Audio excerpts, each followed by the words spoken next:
Assalamualaikum warahmatullahi wabarakatuh.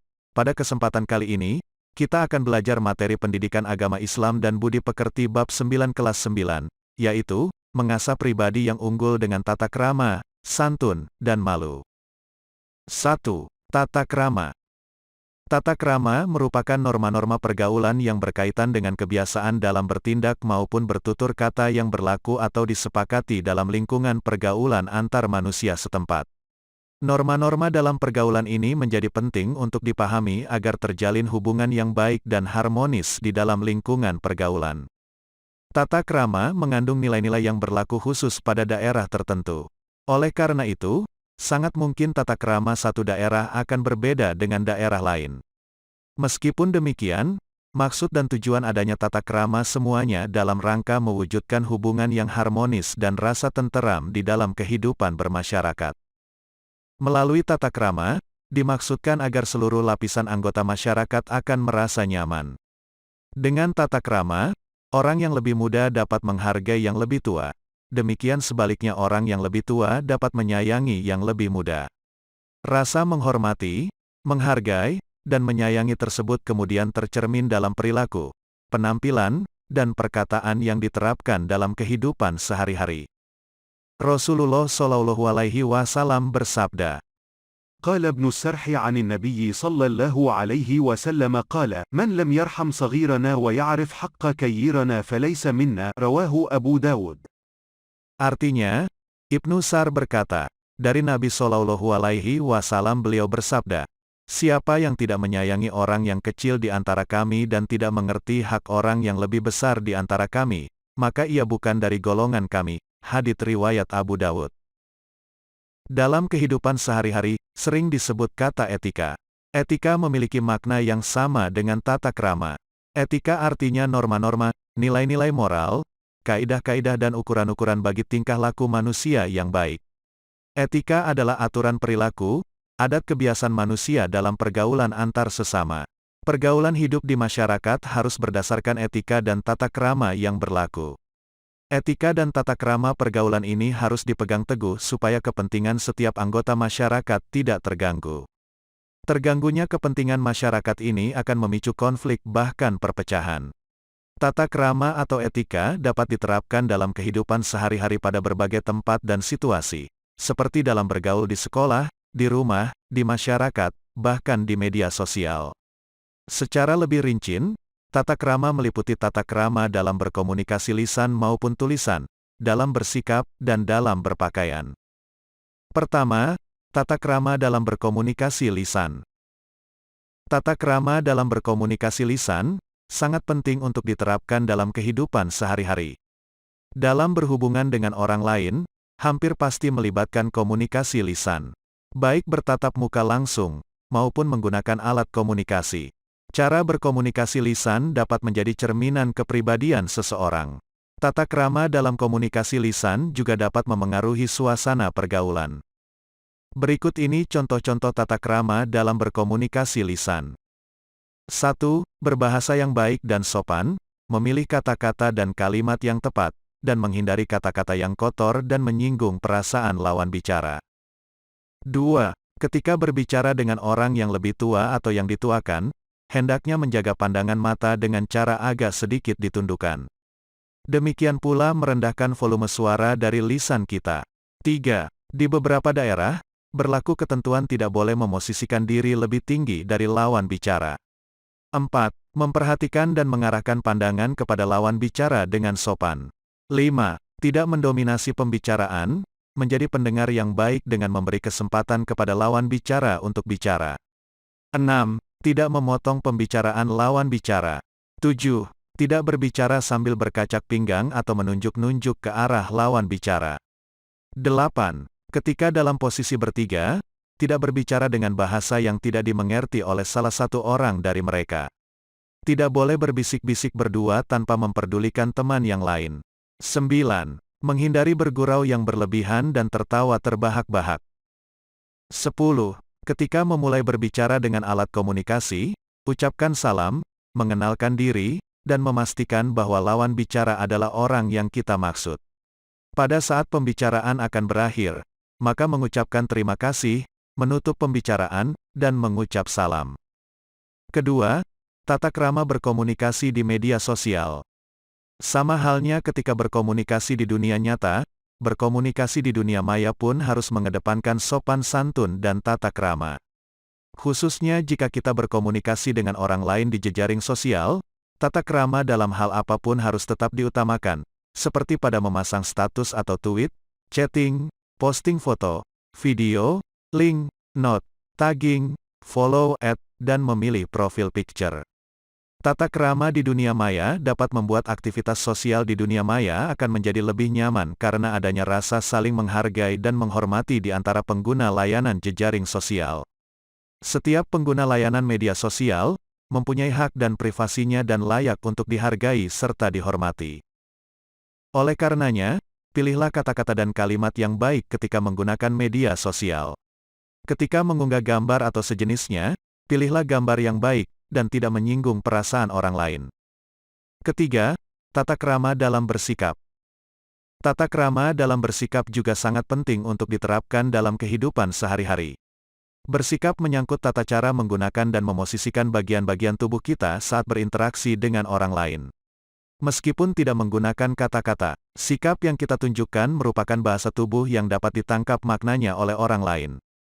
Secara garis besar, bahasa tubuh terdiri atas bagaimana cara duduk, cara berdiri, cara kita menggunakan kedua tangan dan kaki, serta apa yang kita lakukan ketika berbicara dan berinteraksi dengan orang lain. Berikut ini merupakan beberapa contoh bahasa tubuh yang perlu diperhatikan ketika berbicara atau berinteraksi dengan orang lain. 1. Jangan silangkan kaki dan tangan. 2. Lakukan kontak mata dalam tempo yang singkat, jangan menatapnya berlama-lama. 3. Buatlah jarak antara kedua kaki agar menunjukkan bahwa kita dalam keadaan nyaman dan percaya diri. 4. Posisikan bahu dalam keadaan santai. Hal ini untuk menunjukkan bahwa kita tidak dalam kondisi tegang. 5. Mengangguk kecil ketika lawan bicara sedang berbicara. Hal ini menandakan bahwa kita memang sedang mendengarkan dan memperhatikan. 6. Tampakkan muka berseri, tersenyum, atau tertawa pada situasi dan kondisi yang tepat. Keempat, tata krama dalam berpakaian. Fungsi berpakaian adalah untuk menutupi aurat dan untuk memperindah jasmani manusia. Sebagaimana firman Allah dalam Al-Quran Surat Al-A'raf ayat 26. يا بني آدم قد أنزلنا عليكم لباسا يواري سوءتكم وريشا ولباس التقوى ذلك خير ذلك من آيات الله لعلهم يذكرون. Artinya, wahai anak cucu Adam, sesungguhnya kami telah menyediakan pakaian untuk menutupi auratmu dan untuk perhiasan bagimu. Tetapi pakaian takwa, itulah yang lebih baik. Demikianlah sebagian tanda-tanda kekuasaan Allah, mudah-mudahan mereka ingat. Al-Quran Surat Al-A'raf ayat 26. Aurat merupakan bagian tubuh yang harus tertutup, sehingga terjaga dari pandangan orang lain. Aurat laki-laki dewasa adalah antara pusat dan lutut, aurat perempuan adalah seluruh tubuh kecuali muka dan telapak tangan. Dengan demikian, jika bagian tubuh yang merupakan aurat tersebut tertutup oleh pakaian, akan terjaga dari pandangan orang-orang di sekitar, serta terjaga dari gangguan yang tidak diinginkan karena dipicu oleh pandangan. Tata krama dalam berpakaian merupakan cara berpakaian yang sesuai dengan aturan yang berlaku di masyarakat. Sebagai seorang Muslim, kita tentu harus berpakaian sesuai dengan ketentuan dalam ajaran Islam. Dengan demikian, tata krama berpakaian dalam ajaran Islam adalah juga penutup aurat dan untuk berhias guna memperindah tubuh. Adapun batasan berhias dapat dimaknai sebagai cara berpakaian yang sesuai dengan aturan yang berlaku di masyarakat. Aturan tersebut lebih mengarah pada nilai kesopanan, akhlak, atau kebaikan budi pekerti. Berpakaian dan berhias merupakan keindahan tersendiri bagi manusia. Allah Subhanahu wa Ta'ala juga menyukai keindahan dan keserasian. Oleh karena itu, Rasulullah selalu menganjurkan umatnya untuk selalu berpakaian dan berhias dengan rapi dan serasi sehingga enak dipandang. Tata krama mengandung manfaat yang sangat besar, sebagai berikut. Membuat seseorang disegani, dihormati, disenangi, bahkan dicintai oleh orang lain. Menjalin hubungan baik dengan orang lain. Meningkatkan kepercayaan diri dalam setiap situasi. Menciptakan suasana yang nyaman dalam berbagai situasi, baik itu lingkungan keluarga, pergaulan, maupun tempat di mana Anda belajar atau bekerja. Dapat meningkatkan karir seseorang. 2. Santun. Santun adalah berkata lemah lembut serta bertingkah laku halus dan baik. Kesantunan seseorang akan terlihat dari ucapan dan tingkah lakunya. Ucapannya lemah lembut, tingkah lakunya halus serta menjaga perasaan orang lain. Dari sini, dapat disimpulkan bahwa santun mencakup dua hal, yakni santun dalam ucapan dan santun dalam perbuatan. Allah Subhanahu wa Ta'ala mencintai sikap santun sebagaimana tertuang dalam hadis berikut. عن ابن عباس أن النبي صلى الله عليه وسلم قال: للأشج العصري إن فيك خصلتين يحبهما الله الحلم والحياء. رواه ابن ماجه. Artinya, dari Ibnu Abbas, bahwa Nabi Shallallahu Alaihi Wasallam bersabda kepada Al-Ashaj Al-Asri, sesungguhnya dalam dirimu terdapat dua sikap yang dicintai oleh Allah, yaitu sifat santun dan malu. Hadits riwayat Ibnu Majah. Sopan santun menjadi sangat penting dalam pergaulan hidup sehari-hari. Kita akan dihargai dan dihormati orang lain jika menunjukkan sikap sopan santun. Orang lain merasa nyaman dengan kehadiran kita. Sebaliknya, jika berperilaku tidak sopan, orang lain tak akan menghargai dan menghormati kita. Orang yang memiliki sopan santun berarti mampu menempatkan dirinya dengan tepat dalam berbagai keadaan. Sopan santun dapat diterapkan di mana saja dan kapan saja. Karena sopan santun merupakan perwujudan cara kita dalam bersikap yang terbaik. Pergaulan sesama pelajar di sekolah akan harmonis dan indah jika dihiasi sikap santun. Misalnya, menyapa teman dengan ucapan "Assalamualaikum" sambil tersenyum, menghormati kakak kelas dan menyayangi adik kelas dengan cara peduli kepada mereka, mematuhi tata tertib sekolah, menghormati bapak ibu guru dan staf tata usaha, bertutur kata lemah lembut kepada siapa saja serta menjaga perasaan warga sekolah dengan tidak menyakiti hatinya. Jika perilaku tersebut kamu lakukan, sungguh akan tercipta kehidupan sekolah yang aman, damai, dan membahagiakan. Suasana belajar akan sangat menyenangkan dan pada akhirnya prestasi kamu akan meningkat. Seorang anak wajib menghormati dan menyayangi kedua orang tua.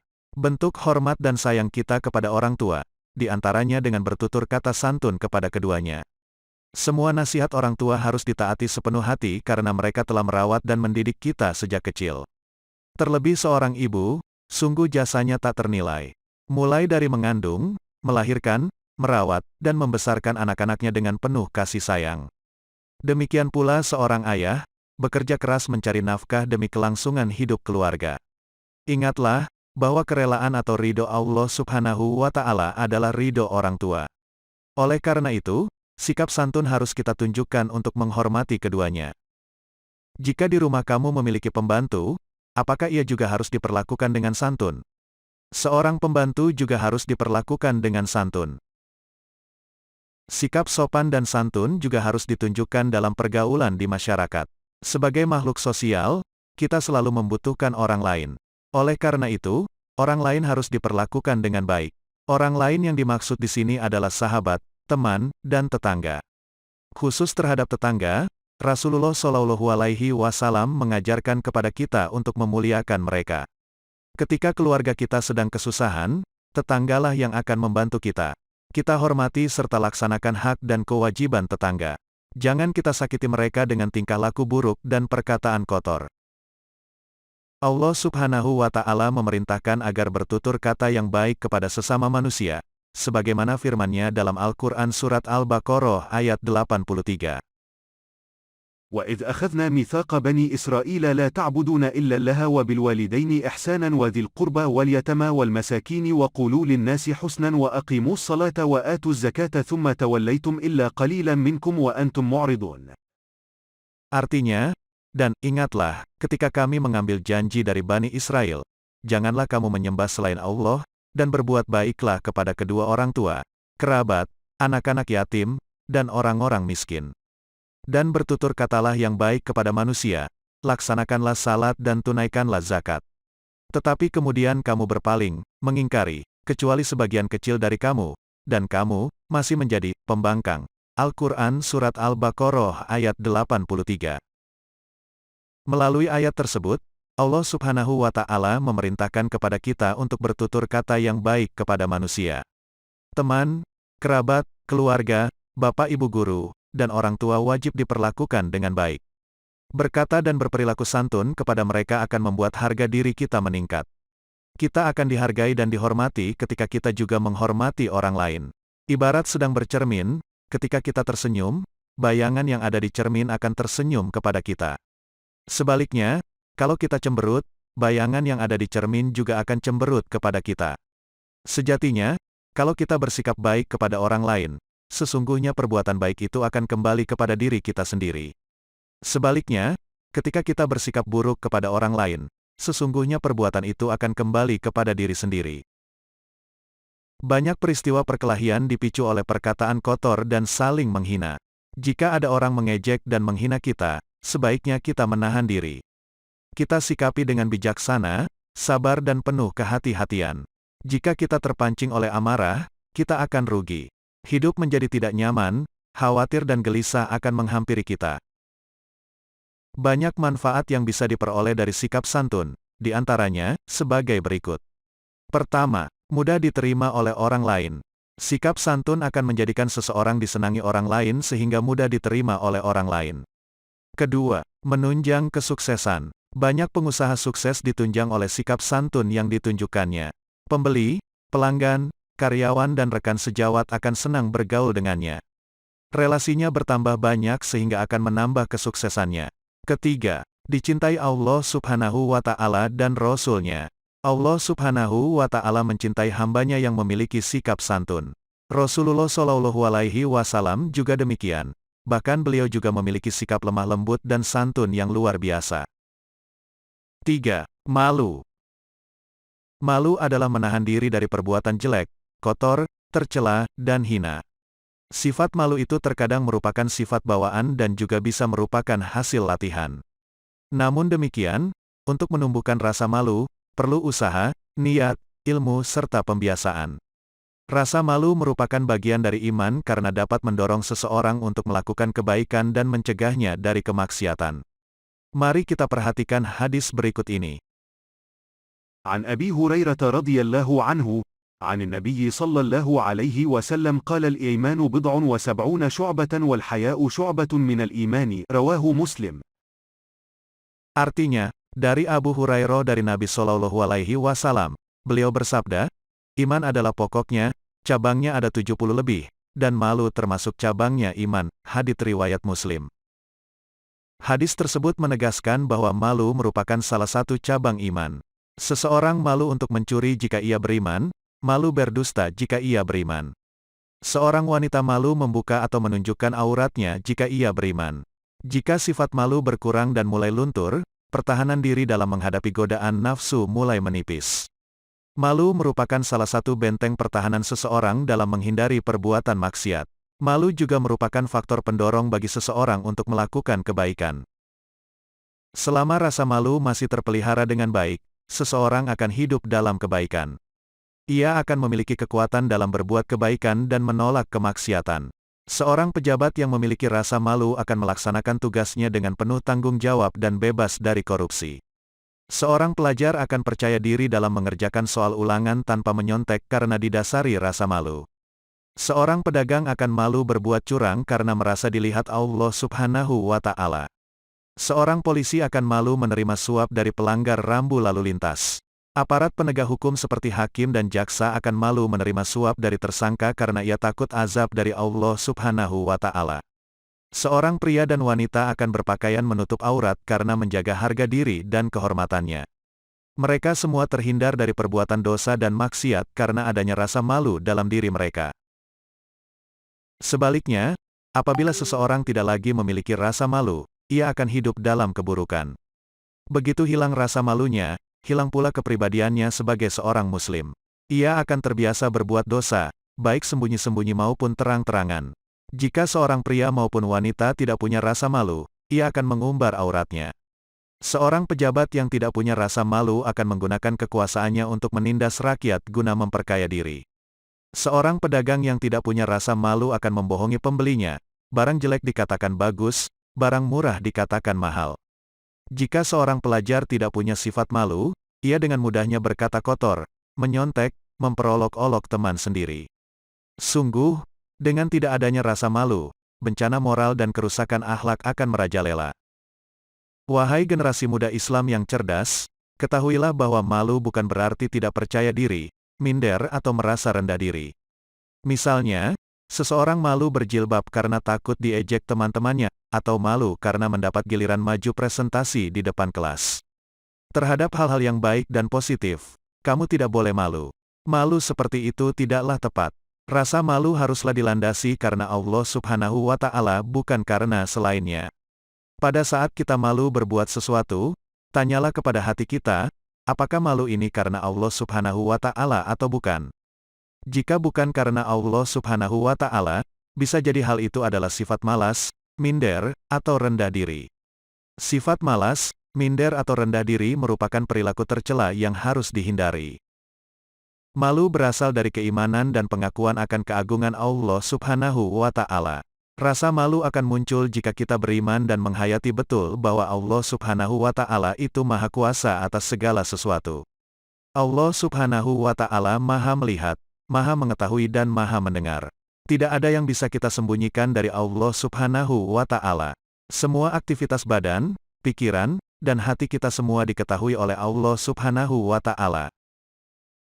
Ada beberapa manfaat dari sifat malu, di antaranya sebagai berikut. Pertama, mencegah dari perbuatan tercela. Seorang yang memiliki sifat malu akan berusaha sekuat tenaga menghindari perbuatan tercela, sebab ia takut kepada Allah Subhanahu wa Ta'ala. Kedua, mendorong berbuat kebaikan. Rasa malu kepada Allah Subhanahu wa Ta'ala akan mendorong seseorang berbuat kebaikan. Sebab ia tahu bahwa setiap perbuatan manusia akan dibalas oleh Allah Subhanahu wa Ta'ala di akhirat kelak. Ketiga, mengantarkan seseorang menuju jalan yang diridai Allah Subhanahu wa Ta'ala. Orang-orang yang memiliki rasa malu akan senantiasa melaksanakan perintah Allah Subhanahu wa Ta'ala dan menjauhi larangannya. Terima kasih. Jangan lupa klik like dan subscribe.